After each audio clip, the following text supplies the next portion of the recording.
A shy girl visits a gynecologist, shockingly. Her doctor is a young millionaire fall deeply in love with her. Sophie Bennett's hands trembled as she clutched the clipboard, her fingers tightening around the pen. The waiting room of Hayes Women's Health Clinic was pristine and modern, but no amount of soft lighting or calming music could ease the anxiety twisting in her stomach. She hated being here. Her heart pounded as she scanned the intake form in front of her. Name, date of birth, medical history, simple questions, but her mind felt like a jumbled mess. She wiped her clammy hands on her jeans and forced herself to focus. Just fill out the form, Sophie.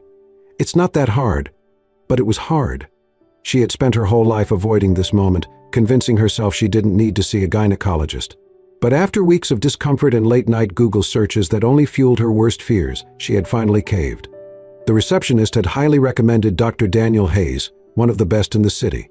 She hadn't thought much of it at the time. To her, a doctor was just a doctor. Old, serious professional. But nothing could have prepared her for what happened next. A nurse stepped into the waiting room, holding a file. "Sophie Bennett?" "Night." Sophie nearly jumped. She swallowed hard, gripping her form like it was a lifeline. With wobbly legs, she stood and followed the nurse down a hallway. Her stomach churned as she passed closed exam rooms, the scent of antiseptic filling the air. "You can have a seat," the nurse said with a polite smile, gesturing to a chair inside the doctor's office. "Dr. Hayes will be in shortly." Sophie nodded, but she could barely breathe. She sat down stiffly, her back straight as a ruler, her hands clasped in her lap. The room was neat. Framed certificates lined the walls. A sleek desk sat in the corner, and beside it, the exam chair loomed like something out of a horror movie. She tried not to stare at it. Her fingers twisted together anxiously as she rehearsed what she would say. Be calm. Be normal. Get through this. And that was when Sophie forgot how to breathe altogether. The man who stepped inside was not the kind of doctor she had pictured in her head. Dr. Daniel Hayes was gorgeous. Tall, broad-shouldered, effortlessly handsome. His dark hair was slightly tousled, his jaw was sharp enough to cut glass, and his deep blue eyes held an easy confidence. He was not supposed to look like this. Sophie's mouth went dry.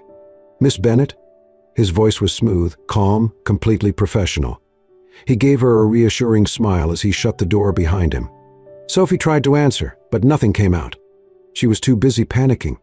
He was young. He was attractive. He was going to examine her. Oh no. Daniel sat down across from her, flipping through her file. "I see this is your first visit to a gynecologist." Sophie nodded so quickly she might have given herself whiplash. Daniel's smile remained gentle. "I know this can be nerve-wracking, but I promise we'll take things at your pace. Nothing happens unless you're comfortable." She nodded again, cheeks burning. Daniel noticed the way she tensed, the way she avoided eye contact, the way she looked like she wanted to disappear into the chair. She was different from most patients he saw, shy, timid, fragile in a way that made something in him stir. He leaned forward slightly, his tone softer. "How are you feeling?" Sophie clenched her hands together. "Fine," she lied. Daniel chuckled, a warm, easy sound. "You don't have to be nervous." "I promise. I'm not that scary." Sophie begged to differ. He was terrifying, not because of who he was, but because of what he was making her feel. She had never reacted to anyone like this before, her heart racing, her palms sweating, her body hyper-aware of his every move. And the worst part? Daniel noticed. Her body language. The way she avoided his gaze. The pink flush on her cheeks. She was adorable. Daniel had met thousands of patients, confident ones, nervous ones, even some who flirted shamelessly. But Sophie was different. Her vulnerability made him want to be careful with her.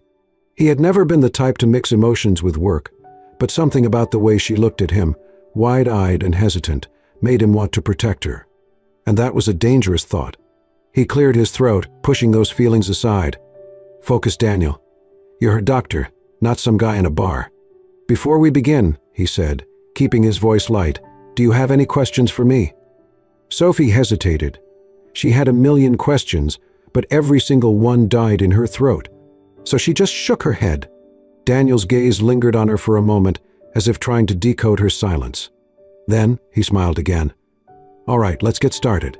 And Sophie knew, without a doubt, this was going to be the longest appointment of her life. Sophie practically sprinted out of the clinic that day.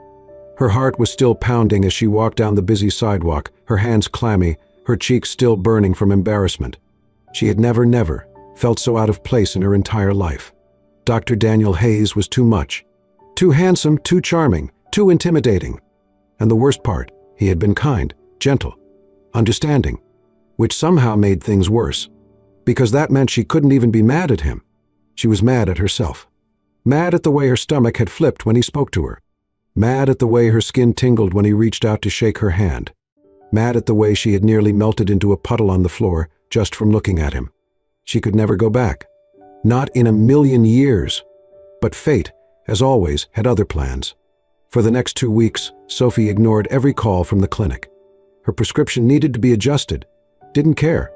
She needed to schedule a follow-up. Not happening. But then her symptoms started getting worse, and no amount of avoiding the problem was going to make it go away, which was how she found herself back in that same waiting room, gripping the arms of the chair like it was a lifeline. This time she silently prayed that maybe she'd get a different doctor. Someone older, someone boring, someone who wouldn't make her entire brain short-circuit. But of course, life hated her. Because the moment the nurse called her name and led her back to the office, the person waiting for her was, once again, him, Dr. Daniel Hayes, looking as unfairly good as ever. He looked up from his file when she stepped in. And then he smiled. "Sophie," he said, closing the folder. "I was starting to think you were avoiding me." Her breath hitched. He noticed. Her stomach twisted as she quickly took a seat, keeping her gaze glued to the floor. I wasn't," she stammered, lying through her teeth. Daniel leaned forward slightly, resting his arms on the desk. His expression was gentle, amused, but also curious. "You missed your follow-up," he said. "And when we tried calling, you didn't answer." Sophie felt like she was dying. I got busy," she mumbled. Daniel didn't believe her for a second, but he let it slide. Instead, he studied her carefully, noticing the way she kept fidgeting with the hem of her sleeve, the way her shoulders were tense, stiff. She was nervous. She had been nervous last time, too. And somehow, knowing that made something inside him soften. He had seen thousands of patients, but none like Sophie Bennett. There was something about her, something delicate, something that made him want to be careful, to move slowly, to make sure she felt safe.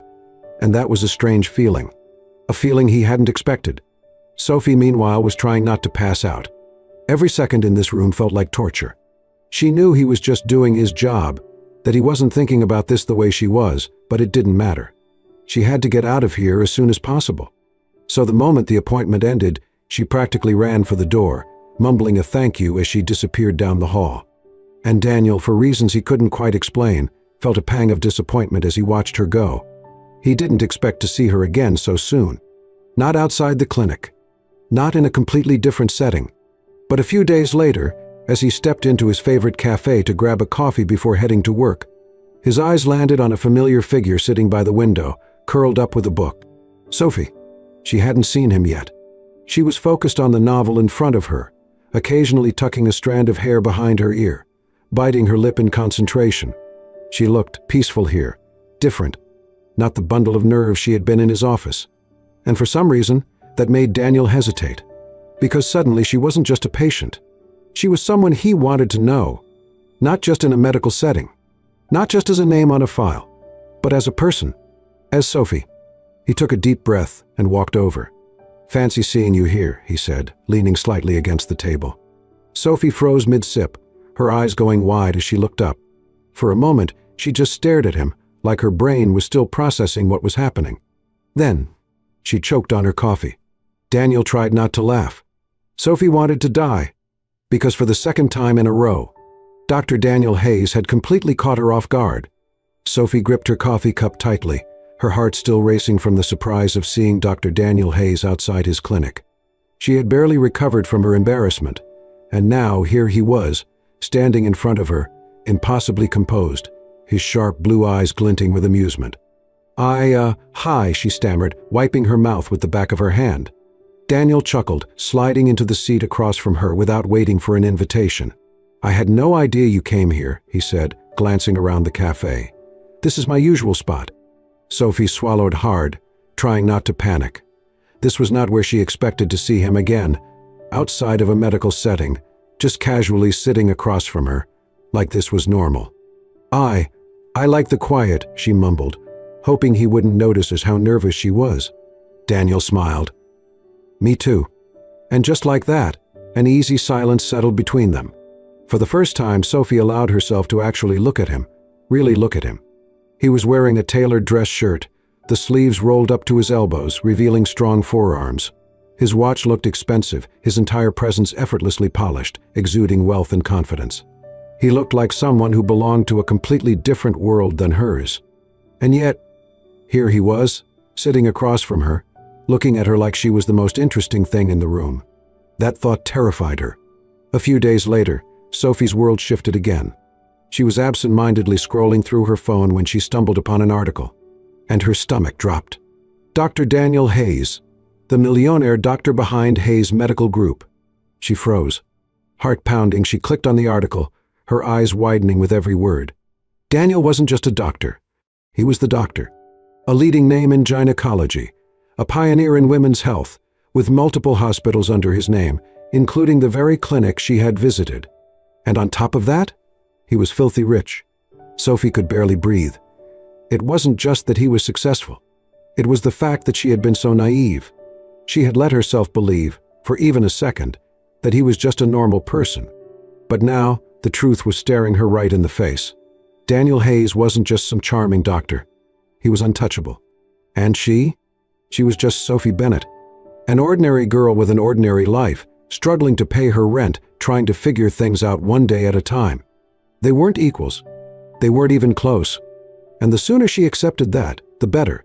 Daniel started noticing the change immediately. Sophie was avoiding him. At first, he thought he was imagining it. But then she started ignoring his texts, stopped coming to the cafe, stopped showing up for follow-up appointments. And suddenly, he realized he might actually lose her before he even had a chance to figure out what this was. That was unacceptable. So one evening, he found her. Sophie had just finished her shift at the bookstore where she worked, her bag slung over her shoulder as she stepped onto the sidewalk. And then, he was there, leaning against his sleek black car, his arms crossed, his eyes fixed on her. Sophie's heart leaped into her throat. "Daniel?" she croaked. His gaze never wavered. "Are you avoiding me?" His voice was calm, but there was something beneath it, something she had never heard before. Sophie looked away. "No, I've just been busy." Daniel exhaled, stepping closer. "Sophie," he said, voice quieter now, "don't lie to me." She clenched her fists. "Why does it matter?" she asked. You're you. And I'm me. We're from completely different worlds, Daniel. And she swallowed hard. I don't want to be someone people think is chasing after you for your money." Daniel stared at her for a long moment. Then he laughed. It wasn't mocking. It wasn't cruel. But it was genuine disbelief. Sophie felt her cheeks heat. "Why are you laughing?" Daniel shook his head, his expression softening. "Because, Sophie," he murmured, "I think you're the first person in my life who's ever run away from me because of my money." Sophie's lips parted, but she had no words. Because for the first time she saw it. The exhaustion in his eyes. The way he looked at her, not as a doctor, not as a millionaire, but as a man who was simply trying to understand her. And, suddenly, she wasn't so sure about running anymore. Sophie tried everything to keep her distance from Daniel. She avoided the cafe. She turned down his invitations, politely at first, then more firmly. She ignored the texts he sent checking up on her, even though each one made her heart ache with guilt. But no matter how hard she tried to shut him out, there was one thing she couldn't ignore: herself. Because every time she saw his name flash across her phone, her fingers itched to respond. Because every time she walked past the clinic, she had to force herself not to look inside. Because every time she closed her eyes at night, she saw his face, heard his voice, felt the warmth of his presence. And that terrified her. Because Daniel Hayes wasn't just someone she could fall for. He was someone she could lose herself in. And that was even scarier than the idea of him walking away. So Sophie did the only thing she knew how to do. She ran. But Daniel didn't give up so easily. At first, he gave her space. He let her have time to process, to come to terms with whatever this was between them. But when the days stretched into weeks, and Sophie still refused to let him in, he knew he had to do something. So he stopped chasing her. And instead, he simply showed up. Not in a grand, dramatic way, but in small moments. At the bookstore where she worked, where he would occasionally drop by, pretending to browse while striking up casual conversation. At the cafe where he would sit in his usual spot, a quiet presence in her periphery, never pushing, just being there. And slowly, it worked. Because Sophie stopped avoiding him. She stopped making excuses. And one day she even found herself laughing at something he said, a real, genuine laugh. And for the first time in weeks, Daniel saw a crack in her walls. But just as Sophie was starting to feel comfortable, starting to think that maybe this wasn't as impossible as she thought, something happened that changed everything. It was late. She had stayed at work longer than usual, her head pounding, her limbs heavy with exhaustion. She hadn't been feeling well all day, but she pushed through it, telling herself it was just a little fatigue, that she would be fine once she got home. But as she stepped onto the sidewalk, the world tilted. Her vision blurred. Her knees buckled. And then, everything went black. The next thing she knew, she was somewhere warm. Soft sheets beneath her, the steady beep of a monitor in the background. Slowly, she opened her eyes, only to be met with the last person she expected to see. Daniel. Sitting beside her bed in the hospital, his elbows resting on his knees, his face drawn with worry. The moment he saw her awake, he exhaled sharply, relief flooding his features. "Sophie," he murmured, "you scared the hell out of me." Her throat was dry. What happened?" "You collapsed on the street," he said, voice tight. "A passerby called an ambulance. When I found out you were here, he swallowed hard. I came as fast as I could." Sophie blinked slowly, trying to process his words. He came for her. He had dropped everything for her. And suddenly, all the walls she had built, all the reasons she had convinced herself to stay away from him, they didn't matter anymore. Sophie woke up to the soft glow of hospital lights and the distant murmur of voices outside the room. Her body felt heavy, her limbs weak, but it was the warmth beside her that made her turn her head. And that was when she saw him. Daniel. Sitting next to her bed, elbows resting on his knees, his hands clasped together. His usually sharp, confident features were drawn with exhaustion and concern, his dark hair slightly tousled, as if he had been running his hands through it. The moment her eyes fluttered open, he exhaled sharply, relief flooding his face. "Sophie." His voice was low, raw. "You scared the hell out of me." Sophie blinked slowly, her mind still catching up. What happened?" Her throat was dry, her voice weak. Daniel leaned in slightly, as if needing to be closer. "You collapsed on the street." His fingers curled into a fist. "You had a high fever. You were dehydrated, exhausted, pushing yourself too hard."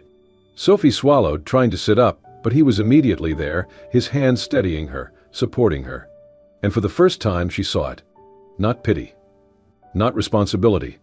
But something else entirely. Something gentle. Intense. Unwavering. Genuine care.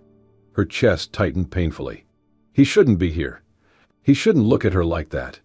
Because if he did, she might start to believe it. She might start to believe that someone like him, someone who had everything, could actually want someone like her. And she couldn't afford that kind of heartbreak. So she did what she always did. She pushed him away.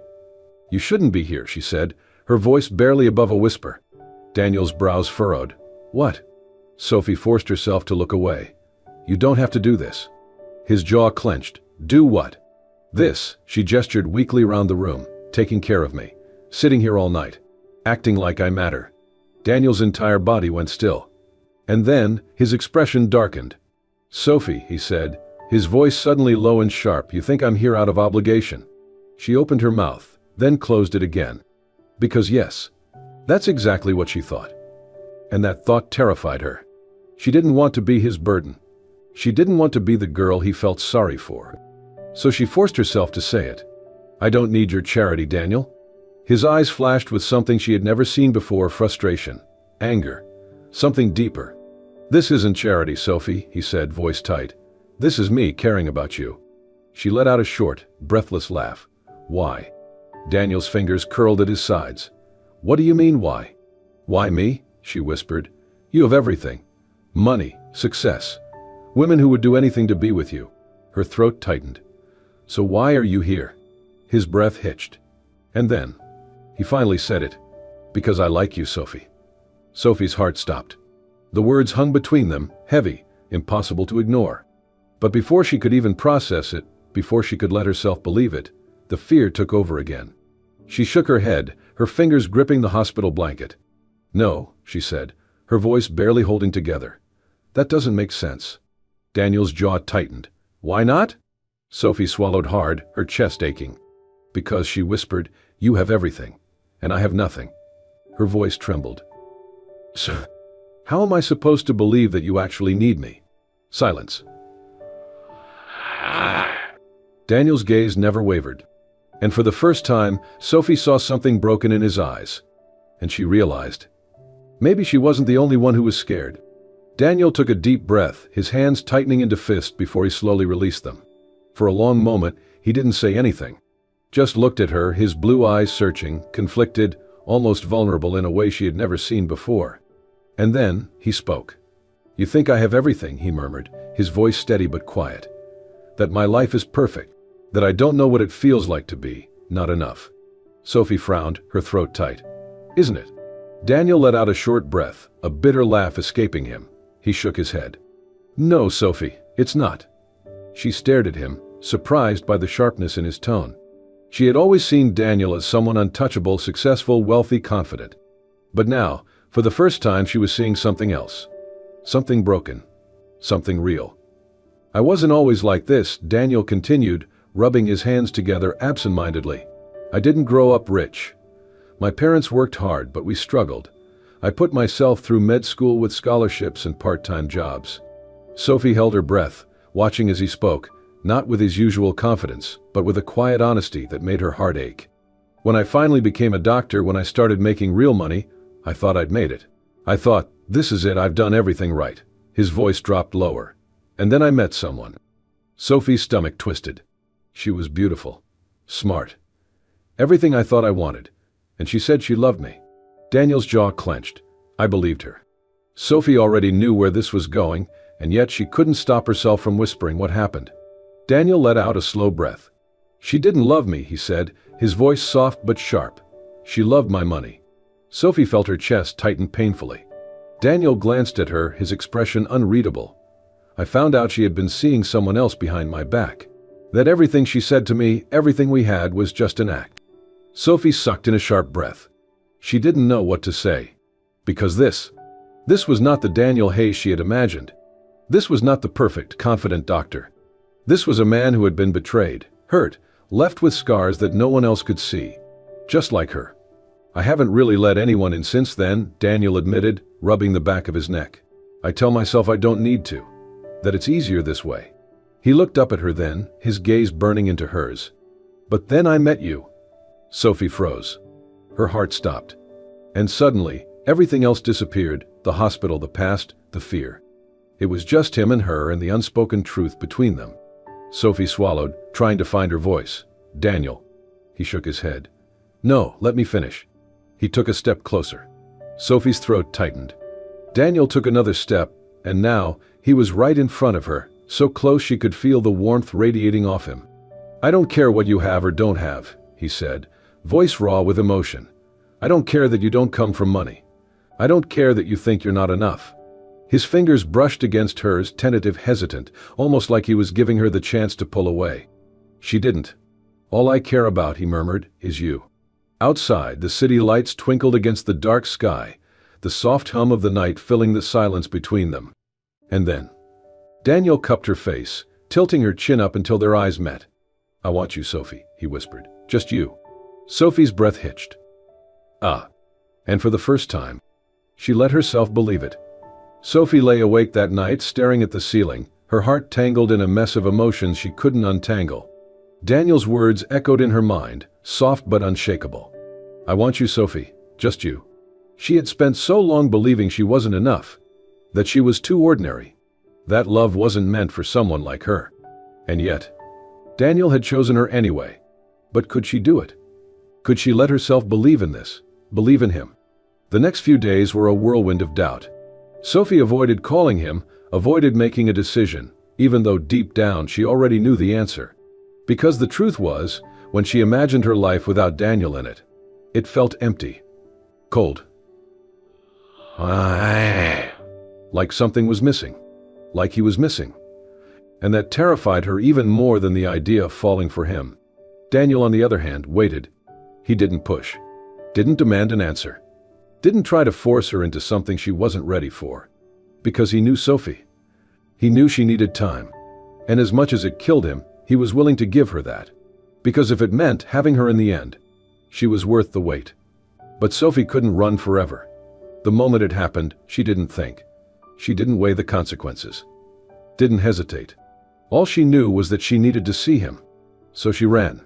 Through the crowded sidewalks, past the glowing city lights, her heart pounding in time with her footsteps. Until finally, she reached his clinic. She burst through the doors, breathless, scanning the reception area until she saw him, standing at the end of the hall, talking to a nurse. Daniel turned at the sound of the door, his brows furrowing in surprise, but before he could say a word, Sophie was already moving. Straight to him. Straight into his arms. And for the first time, she didn't hold back.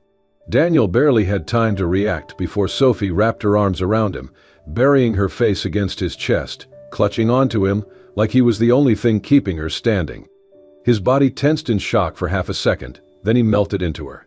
His arms came around her, strong and steady, holding her like he'd never let go. Sophie squeezed her eyes shut, her voice muffled against his shirt. Em kong muon tron che nua. Daniel's breath hitched. And in that moment, he knew. Why? She had chosen him. She had chosen them. And nothing else in the world mattered. Sophie never thought she would end up here, wrapped in the arms of a man who had once seemed so far out of reach, her heart beating in sync with his. But now, standing in the quiet of Daniel's office, his arms anchoring her, she knew. This wasn't a dream. This was real. And for the first time in her life, she wasn't afraid of it. The days turned into weeks. The weeks turned into months. And somehow, Daniel became her safe place. She still had doubts, still had moments where the voice in the back of her head whispered that she wasn't enough. But every time that fear crept in, Daniel was there, reminding her in quiet, steady ways that she was. That she had always been. 1 year later, Daniel took her back to the same cafe where it all began. Sophie didn't think much of it at first. Not until she saw the nervous way he was fidgeting with his coffee cup. Not until he reached for her hand, his thumb tracing slow circles against her skin. Not until he dropped to one knee, right there in the middle of the cafe, with a small velvet box in his hand, and pure love in his eyes. Sophie gasped, her heart lodging in her throat. Daniel smiled up at her, his voice soft but full of certainty. "Sophie Bennett, will you marry me?" Tears blurred her vision. A year ago, she would have run. But now, there was only one answer. Yes. The cafe erupted into cheers, but all Sophie could hear was the sound of her own heartbeat and the quiet, unshakable promise in Daniel's gaze. That no matter what, they had found each other. And neither of them would ever be alone again. And just like that, Sophie and Daniel's story came full circle, from an unexpected meeting in a doctor's office to a love neither of them ever saw coming. She once thought she wasn't enough. He once thought he'd never open his heart again. But love found them anyway. Not in grand gestures or perfect moments, but in the quiet, steady presence of someone who refused to walk away. Because in the end, love isn't about perfection. It's about choosing each other over and over again. Did this story touch your heart? If you loved Sophie and Daniel's journey, don't forget to like, comment, and subscribe to Soul Stirring Stories. We bring you emotional, heartfelt stories that will stay with you long after the last word. Hit that subscribe button and turn on notifications so you never miss a story that moves you. Until next time, keep believing in love, in second chances, and in the magic of the unexpected. See you in the next story.